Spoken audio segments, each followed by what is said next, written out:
ಮಂಗಳೂರಿನ ಹೊರವಲಯದಲ್ಲಿ ನೇತ್ರಾವತಿ ನದಿಯನ್ನ ದಾಟಿ ಗ್ರಾಮಸ್ಥರು ವೋಟ್ ಮಾಡಕ್ಕೆ ಹೋಗ್ತಿದ್ದಾರೆ. ದೋಣಿಯಲ್ಲಿ ತೆರಳಿ ವೋಟ್ ಮಾಡಿದ್ದಾರೆ ದಕ್ಷಿಣ ಕನ್ನಡದ ಪಾವೂರು ಗ್ರಾಮಸ್ಥರು ಅನ್ನೋದು ಈ ಕ್ಷಣ ಬರ್ತಿರುವಂತ ಬ್ರೇಕಿಂಗ್ ನ್ಯೂಸ್. ಅಂದ್ರೆ ಸರ್, ನಾವು ವೋಟ್ ಮಾಡಲೇಬೇಕು ಅಂತ ಡಿಸೈಡ್ ಮಾಡ್ಕೊಂಡ್ಬಿಟ್ರೆ ಯಾವುದೇ ಅಡೆತಡೆಗಳು ಅಡ್ಡ ಬರಲ್ಲ. ಇದನ್ನ ವೋಟ್ ಹಾಕ್ಸ್ಕೊಳ್ಳೋರು ಮೊದಲು ಅರ್ಥ ಮಾಡ್ಕೊಳ್ಬೇಕು. ಇದ್ರಲ್ಲಿ ನೋವು ಇದೆ, ಸಂಕಟನೂ ಇದೆ, ಇನ್ನೊಂದು ಖುಷಿನೂ ಇದೆ. ವೋಟ್ ಮಾಡಕ್ಕೆ ದೋಣಿಯಲ್ಲಿ ಹೋಗಿ ವೋಟ್ ಮಾಡ್ತಾ ಇದಾರೆ ಅನ್ನೋದೊಂದು ಖುಷಿ ಪಡಬೇಕು. ಇನ್ನೂ ಅವ್ರಿಗೊಂದು ಸೇತುವೆನೂ ಕಟ್ಟಿಸ್ಕೊಟ್ಟಿಲ್ಲ ಈ ಮತ ಹಾಕ್ಸ್ಕೊಂಡಿರೋರು ಅನ್ನೋದಕ್ಕೆ ಸಂಕಟನೂ ಪಡಬೇಕು ಅವ್ರಿಗೆ. ನಿಮ್ಮ ನಿರೀಕ್ಷೆ ಬಹಳ ದೊಡ್ಡದಾಯ್ತೇನೋ ಅಂತ ನನ್ಗನ್ಸುತ್ತೆ. ಅದನ್ನೆಲ್ಲ ನೋಡಲ್ವಾ ಶೇಷ? ಅದನ್ನ ಬಹುಶಃ ನೋಡ್ತಾರೆ ಅಂತ ನನಗೆ ಇದೆಲ್ಲ ತಾತ್ಕಾಲಿಕವಾದಂತಹ ಒಂದು ಭಾವನೆಗಳಾಗಿ ನಿಮಗೆ ದೃಶ್ಯ ತೋರಿಸ್ತಾ ಇದ್ದೀವಿ ನೋಡಿ, ಟಿವಿಲಿ ಬರ್ತಾ ಇದೆ ಈ ದೃಶ್ಯ. ಕೂಡ ನೋಡಬಹುದು ಎಷ್ಟು ಕಷ್ಟಪಟ್ಟು ಹೋಗ್ತಿದ್ದಾರೆ, ಕಷ್ಟಪಟ್ಟು ಅವ್ರ ರೋಡ್ ದಾಟಿ ಇನ್ವಾಲ್ವ್ ಆಗಿದೆ ಅಲ್ಲಿ. ಅವರ ಪ್ರಾಣನ ಒತ್ತೆ ಇಟ್ಟು ಹೋಗ್ತಾ ಇದ್ದಾರೆ. ಇದೇನು ಹುಡುಗಾಟವೇ ಇದು? ಎಕ್ಸಾಕ್ಟ್ಲಿ.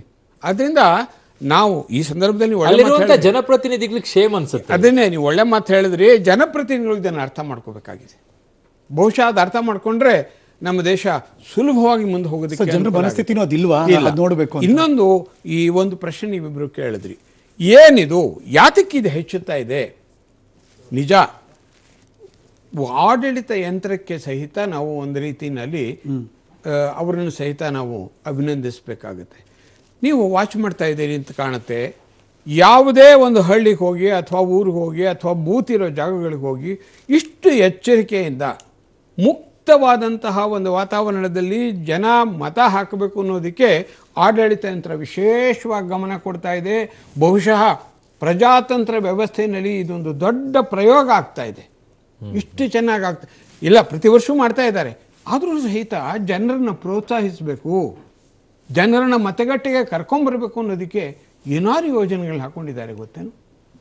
ತಮ್ಮದೇ ಆದಂತಹ ಹಲವಾರು ಯೋಜನೆಗಳನ್ನು ಗ್ರಾಮೀಣ ಪರಿಸರದಲ್ಲಿ ಆ ಜಾನಪದ ನೃತ್ಯಗಳನ್ನು ಉಪಯೋಗಿಸ್ಕೊಂಡು ಹೇಳ್ತಾ ಇದ್ದಾರೆ.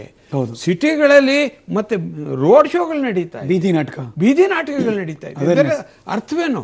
ಈ ಕ್ಷಣ ನೋಡ್ತಿರುವಂತಹ ಬೆಳವಣಿಗೆಗಳು ಸನ್ಮಾನ್ಯ ಧರ್ಮಸ್ಥಳದ ಧರ್ಮಾಧಿಕಾರಿಗಳಾದಂತಹ ಡಾಕ್ಟರ್ ವೀರೇಂದ್ರ ಹೆಗಡೆ ಅವರು ಮತ್ತು ಅವರ ಇಡೀ ಕುಟುಂಬದವರು ಕೂಡ ಅಲ್ಲಿ ಮತದಾನವನ್ನು ಮಾಡೋದಕ್ಕೆ ಮತಗಟ್ಟೆಗೆ ಬಂದಿರುವಂತಹ ದೃಶ್ಯಾವಳಿಗಳು ನೀವು ಗಮನಿಸ್ತಾ ಇದ್ದೀರಾ. ಪ್ರತಿಯೊಬ್ಬರು ಕೂಡ ಒಬ್ಬೊಬ್ಬರಾಗಿ ಬಂದು ನೀವು ನೋಡ್ತಿರುವಂತಹ ದೃಶ್ಯ. ಅವರ ಇಡೀ ಕುಟುಂಬಸ್ಥರು ಬಂದು, ಅವರ ಸಹೋದರ ಮತ್ತು ಕುಟುಂಬದವರು ಬಂದು ಮತ ಚಲಾವಣೆ ಮಾಡಿರುವಂಥ ದೃಶ್ಯ. ಮಗದೊಂದು ಕಡೆ ಬೋಟ್ನಲ್ಲಿ ಬಂದು ಮತ ಚಲಾವಣೆ ಮಾಡ್ತಿರುವಂಥ ದೃಶ್ಯ. ಇದೆಲ್ಲವನ್ನು ಕೂಡ ಗಮನಿಸ್ತಾ ಇದ್ದೀವಿ. ಶೇಷಣ್ಣ, ಅದೇ ಒಂದಷ್ಟು ನಾವು ಯಾರನ್ನ ಅನುಕರಣೆ ಮಾಡ್ತಿರ್ತೀವಿ ಈ ರೀತಿ ಬಂದು ದ್ವಾರಕೀಶ್ ಅವರು, ಹಿರಿಯ ನಿರ್ಮಾಪಕರಾದಂಥ ದ್ವಾರಕೀಶ್ ಅವರು ಕೂಡ ಬಂದು ಮತದಾನದ ಪ್ರಕ್ರಿಯೆಯಲ್ಲಿ ಪಾಲ್ಗೊಳ್ತಿದ್ದಾರೆ. ಇದೆಲ್ಲ ಕೂಡ ಒಂದು ಇನ್ಸ್ಪಿರೇಷನ್ ಅಲ್ಲ ಮತದಾನ ಮಾಡ್ತಿರೋದು? ಇನ್ನೊಂದು ಅದನ್ನೇ ಪೂರ್ತಿ ಮುಗಿಸ್ಬಿಡ್ತೀನಿ. ಆಡಳಿತ ಯಂತ್ರವನ್ನು 365 ದಿವಸವೂ ನಾವು ಟೀಕಿಸ್ತಾ ಬರ್ತೀವಿ. ಆಡಳಿತ ಯಂತ್ರವೂ ಹಾಗೆ ಆಗುತ್ತೆ, ಅದು ಬೇರೆ ವಿಷಯ. ಆದರೆ ಚುನಾವಣೆ ಸಂದರ್ಭದಲ್ಲಿ ಶೇಷಣ್ಣವ್ರನ್ನ ಜ್ಞಾಪಿಸ್ಕೊಳ್ಬೇಕಾಗುತ್ತೆ ನಾವು. ಚುನಾವಣೆ ಸಂದರ್ಭದಲ್ಲಿ ಆಡಳಿತ ಯಂತ್ರ ಬಹುಶಃ ಇಷ್ಟು ಚುರುಕಾಗಿ ಮಾಡುತ್ತಿರುವ ಪ್ರಜಾತಂತ್ರವೇ ಇಡೀ ಪ್ರಪಂಚದಲ್ಲಿ ನಮ್ಮದೇ ಒಂದು ಅಂತ ಹೇಳಿದ್ರು ಸಹಿತ ತಪ್ಪಾಗಲಿಕ್ಕಿಲ್ಲ.